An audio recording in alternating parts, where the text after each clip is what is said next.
Hello guys! Hello Scorpio! Welcome dito sa aking channel, Kapalaran 888 Scorpio. Alamin natin kung anong messages, vibration, gabay energy para sa lahat ng Scorpio. Ito ay Mercury retrograde from March 15, April, end of April 2025. So tingnan natin na Scorpio kung ano ang message para sa iyo ng Mercury retrograde. Okay. Oops, sorry. Archangel Raguel. Wow. Nandito si Archangel Raguel sa buhay mo sa 2 months na to para bigyan ka ng message. Yung message sa'yo ni Archangel Raguel ay Scorpio, be fair in all situations. Resolve your conflicts. Okay, so ibig sabihin, kailangan mong maging fair sa lahat ng sitwasyon and kailangan mong ayusin ang lahat ng mga conflict, mga away, misunderstanding, or anything na conflict. Okay.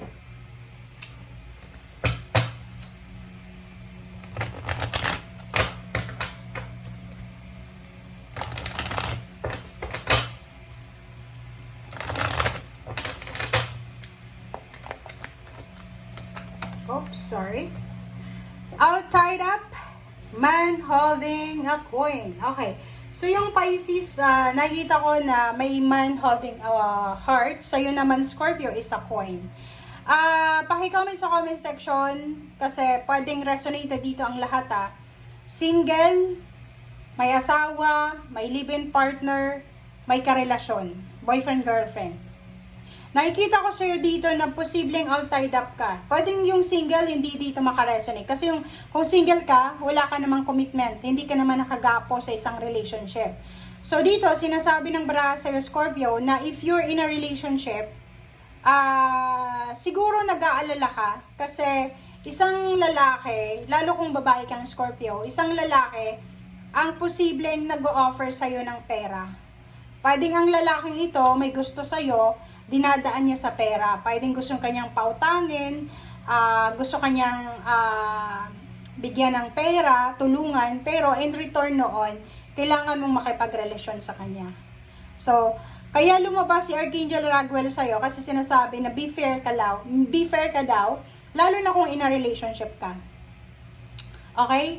And dito nakikita ko pwedeng isang mayaman, isang stable sa financial, ang inutangan mo na nakagapos ka na sa kanya. Parang wala ka nang kawala sa kanya kasi parang ginigipit ka niya. Parang ganun. And alam niya may asawa ka and alam niya na may commitment ka. So parang nagkakaranas ka siguro ng blackmailing. Binablackmail ka, nasasabihin sa asawa mo, sa boyfriend mo, sa kalibin mo, yung mga kung ano-ano. So comment down below if you resonated. But if you're not resonated, okay lang yon. Okay? Basta yung message dyan sa'yo, isang lalaki na may hawak na pera, financially stable, ang posibleng pumasok sa buhay mo, kaso lang hindi ka na available.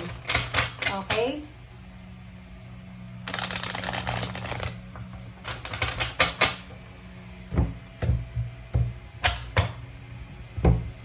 Okay, first card natin is Queen of Pentacles.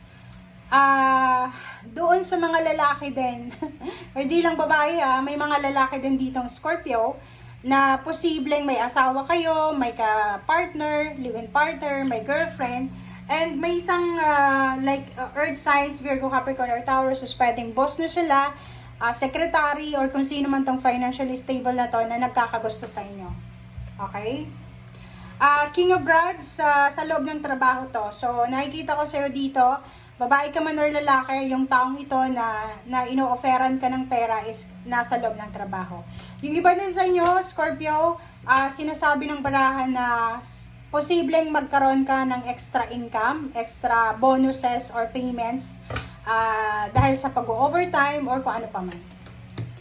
Six of Rods, meron din ng mga Scorpio na posibleng mapopromote, madadagdagan yung sweldo nyo, mapopromote kayo, posibleng may higher position, may award, reward, yung parang bibigyan ka ng award ng company na most punctual, most and most, parang ganun. So, nakikita natin na maraming tao yung papalakpak sa'yo, pupurihin ka, and at the same time, maraming mga tao yung parang hahanga sa'yo kasi you did your job well. Okay? The Star, may mga Scorpio dito na makakatanggap kayo. Isa sa mga dreams nyo, yung parang minamanifest nyo ba, ang posibleng matanggap nyo talaga bago matapos yung April. Okay? And 5 of Cups, nakikita ko sa'yo dito, isang tao yung nangihinayang sa'yo.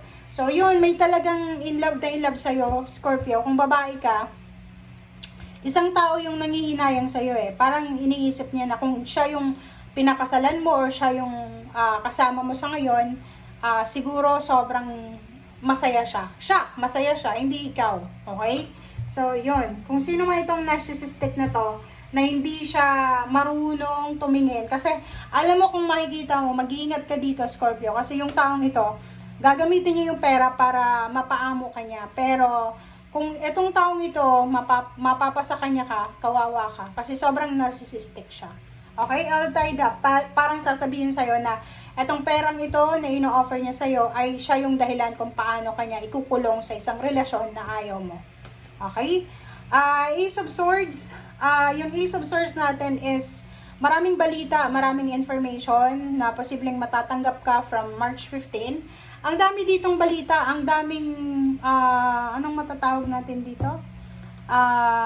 Email, chat, call, or anything na matatanggap mo. Okay, Eight of Swords, kita mo siya.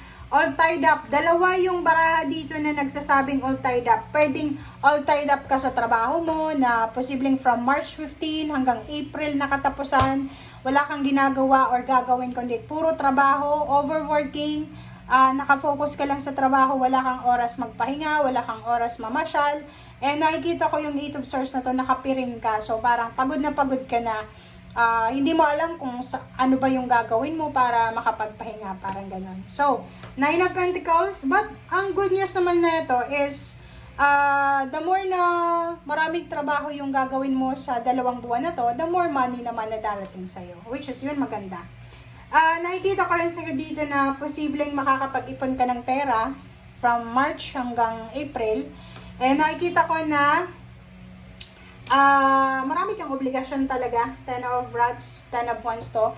Napakarami mong obligasyon, Scorpio. Parang ikaw ata yung panganay or ikaw yung breadwinner sa family.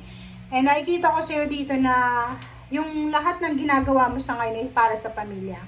10 of Pentacles, by the end of April, posibleng makaipon ka ng malaking halagang pera or posibleng may magpautang sa'yo ng malaking halagang pera. Or posibleng may magbigay sa'yo ng offer ng malaking pera. So, nakikita ko sa'yo dito na maraming offerings. Mag-iingat ka lang kasi sa usaping relationship to diba? Mag-iingat ka lang, okay, yung pera hindi siya concerned this 2 months, March and April. Ang concern ngayon is relationship kasi talagang may gustong pumasok sa buhay mo para sirain yung relationship mo. Tingnan mo. 5 of Rods, Knight of Cups. So may papasok. Buti sana kung single ka, 'di ba? Pero kung in a relationship ka, yan ay problema. Pero kung single to, go lang na pag-agawan ka ng mga tao, 'di ba? So thank you guys for watching. Bye.